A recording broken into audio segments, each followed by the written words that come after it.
안녕하십니까. 오늘은 타도시, 특히 서울 경기도 지역에 지금 할인 분양이 2억 5천 정도 할인 분양을 하고 있고, 심지어 외제차를 준다고 하고 가전제품을 정정한다든지 아니면 취득세를 일부 지원한다든지 뭐 이러한 여러 가지 미분양 아파트에 대해서 할인 분양에 대한 신문 기사가 있어 가지고, 그러면 전국적으로 미분양이 가장 많은 대구 부동산 같은 경우에 할인 분양이 어떻게 이루어질 건지 타도시의 사례를 보면 우리가 한번 유추는 해볼 수 있겠죠.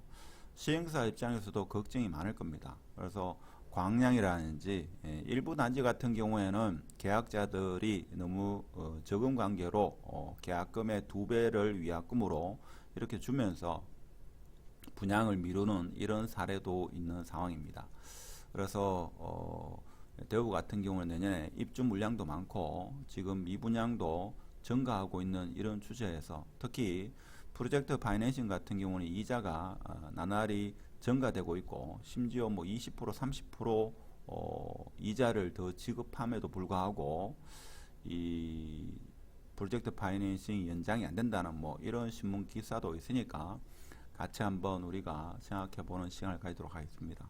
그리고 일부 사람들이 제 전자책을 구매하셔 가지고 전자책과 관련된 내용에 대한 이런 질문은 괜찮은데, 그 외에 다른 질문을 많이 하시는데, 제가 볼 때는 문자로 그걸 다 알 수는 없고, 제가 볼 때는 전자책을 좀 여러 번 읽어보면 있죠. 여러분 스스로 어떤 중심을 잡을 수 있을 겁니다. 그러면 설사 조금 비싸게 매수한다 하더라도 사실 가장 저렴하게 매수하기는 힘들죠. 그 마음은 충분히 이해합니다만은, 제가 볼 때는 스스로 가격, 특정 아파트, 예를 들면 A 아파트를 매수를 희망하고 있으면 A 아파트의 가격 흐름만 이렇게 보셔서는 안 되고, 그 인근에 비슷한 급의 아파트를 같이 가격대의 흐름을 봐야지만 A 아파트가 지금 그 중에서 더 저평가되었는지 아니면 좀 더 기다려야 되는지 그런 것을 판단할 수 있지 않겠는가, 뭐 이런 말씀을 드리면서 투자에는 참고하지 마시고 같이 한번 보도록 하겠습니다. 신문기사에 보면 지금 2억 5천만 원 파격 시세를 하고 있다, 이런 이야기를 하고 있습니다. 이것이 파주에 있는 아파트인데, 자, 이 기사를 보면서 저는 2009년도, 뭐 2010년도 이 당시에 대구에 할인 분양을 하던 때가 기억이 납니다. 그 당시에는 30% 정도 할인 분양을 했고, 제 기억으로는 한 2억 5천 내외, 2억 7천, 뭐 이거 비슷하죠. 이 정도, 한 2억 정도 이렇게 할인 분양을 했는 걸로 기억이 납니다. 그래서 최대 30% 할인 분양 뭐 이런 게 있었는데, 지금은 외제차를 정정하고, 자, 그러다 보니까 미분양을 털어야 되는 건설사의 속사정도 있다 하는 겁니다. 그래서 최근에 단군 1회의 가장 큰 분양 시장이었던 둔천주공 아파트 같은 경우에도 흥행에는 실패했다, 뭐 이런 이야기를 하고 있습니다. 물론 분양은 다 끝이 났고 계약은 완판되지 않겠는가, 자, 그런 생각을 합니다만은, 그래도 계약자가 계약을 하지 않는 그런 사태가 발생한다, 뭐 그런 이야기도 있습니다. 자, 그래서 분양 가격을 할인해 주는 것뿐만 아니라 분양을 취소시키고 혹은 취등록세까지 지원을 해주는, 자, 그러한 아파트 단지도 지금 발생하고 있다 하는 겁니다. 자, 그렇다 보니까 대구 사실 시행하시는 분도 걱정이 많을 거고, 무주택자분은 언제 집을 하나 매수하는 게 좋을까, 뭐 이런 궁금증도 많이 생길 겁니다. 그래서 유튜브나 여러 가지 책을 보면 향후 3년 5년은 계속 하락할 거다, 그래서 뭐 27년 이후에나 매수를 생각하라, 이렇게 말씀하시는 분도 있고, 뭐 그렇지 않다, 그래서 하락이 빠른 만큼 상승도 빨리 올 수 있으니까 뭐 적당한 시점에 매수하는 게 좀 더 현명한 방법이 아닐까, 이렇게 또 주장하시는 분이 있습니다. 그래서 그런 것은 제가 볼 때는 여러분만의 어떤 원칙이 있어야지 23년, 24년 혹은 25년이 될지 모르겠습니다만은, 무주택자분은 뭐 집을 하나 매수할 수도 있고, 아니면 지금 시기는 도저히 아파트를 매수할 시기가 아니다, 그래서 매수를 안 하시는 분도 있죠. 그것은 선택의 문제입니다. 그 누구한테 이야기를 한다 하더라도 그분들이 명확하게 여러분한테 이야기해 줄 수 있는 사람은 아무도 없을 겁니다. 그래서 여러분 스스로 어떤 원칙을 세워가지고 그렇게 매수를 저울질해야 되지 않겠나, 이렇게 생각이 듭니다.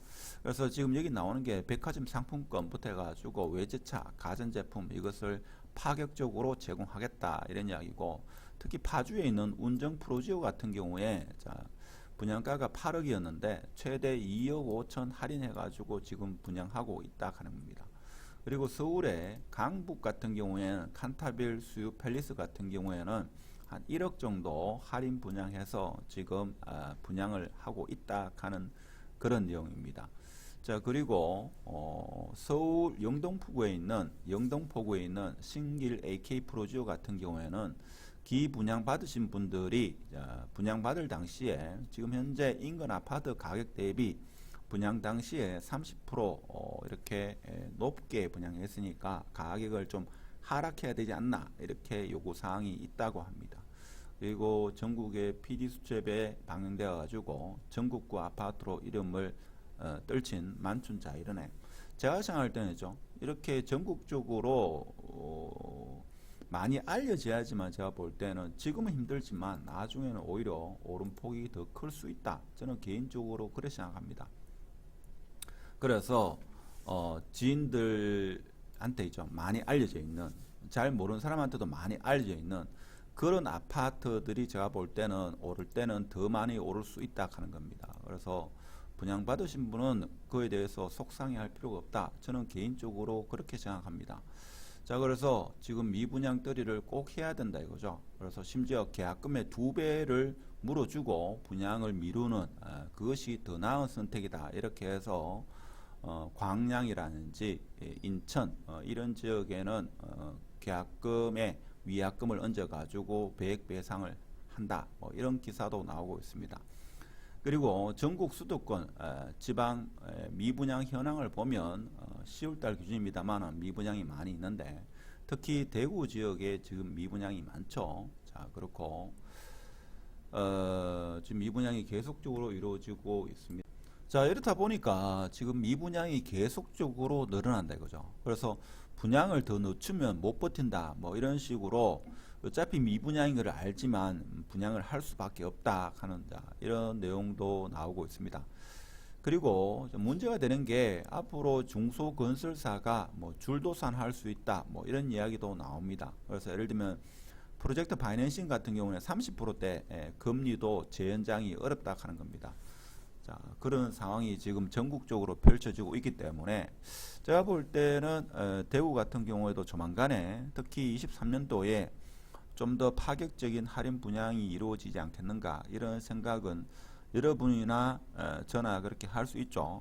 물론 시행사 입장에서 아주 자금 여력이 충분한 그런 시행사는 그렇게 하지 않을 수도 있겠지만 지금 대구 아파트 시장이 워낙 안 좋으니까 아무래도 인근의 아파트와 가격의 형평성 차원에서 물량을 떨어내기 위해서는 어느 정도의 할인 분양은 이루어지지 않겠는가, 그런 생각이 듭니다.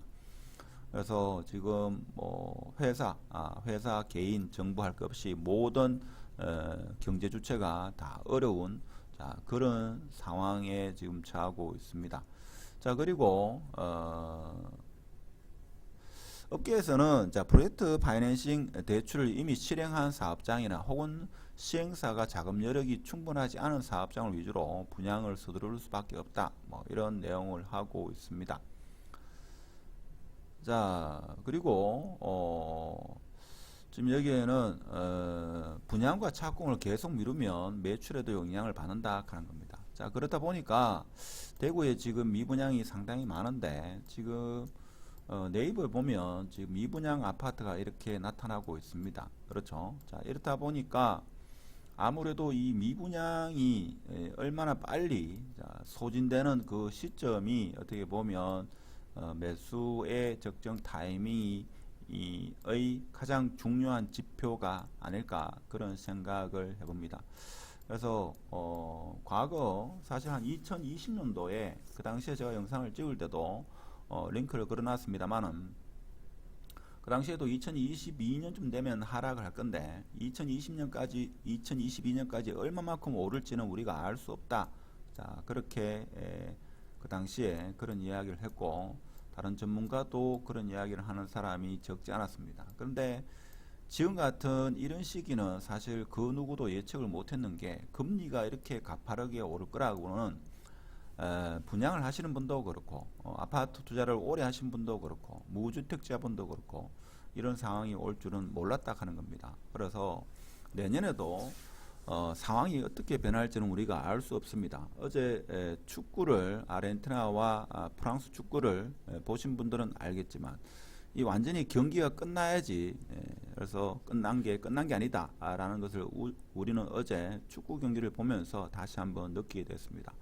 그래서 지금 분양권을 가지고 계신 분도 많이 어렵겠지만 사실 지금 분양권이나 다주택자분이 특히 어려울 겁니다. 분양권을 가지고 계시고 기존 구축을 가지고 계시고 자 이렇게 되면 구축을 매도해야지만 분양 받아 놓은 아파트에 입주를 하는데 상당히 어려운 상황이죠. 그래서 그 입주하는 시기가 내년 12월이다 혹은 내년 10월이다. 그러면 걱정만 할 게 아니라 뭐 세무사와도 한번 상담도 해보고 아니면 대출 상담사와도 이야기를 해보고 그렇게 해야지 걱정만 한다고 되는 거는 아니다 이거죠. 그래서 여러 사람들을 만나보고 하다못해 인근의 중개사분한테도 이야기를 해보고 아니면 본인이 분양받아 놓은 그 인근의 중개사분하고도 이야기를 해봐야 된다 하는 겁니다. 그래서 제가 볼 때는 뭐 걱정은 많으시겠지만 너무 걱정을 한다고 해가지고 걱정될 게 걱정이 없어지면 걱정도 아니다 뭐 이런 말도 있죠. 이런 말도 있습니다. 그래서 사실 내년 되면 또 정부의 규제가 제가 볼 때는 많이 풀어지지 않겠나 저는 개인적으로 그런 생각을 해봅니다. 그래서 특히 지금 대구 부동산이 어려운 상황에서 더더욱 어려운 상황에 처해 있는 그분들은 과거의 학습된 경험이 없었기 때문에 더 힘들지 않나 그런 생각이 들고 영원한 하락도 없다 이런 말씀을 드리면서 오늘 타도시 특히 서울 경기도에 할인 분양을 하는 걸로 봐서는 대구도 할인 분양을 하지 않겠나 자 이런 말씀을 드리면서 오늘 영상은 마치도록 하겠습니다. 감사합니다.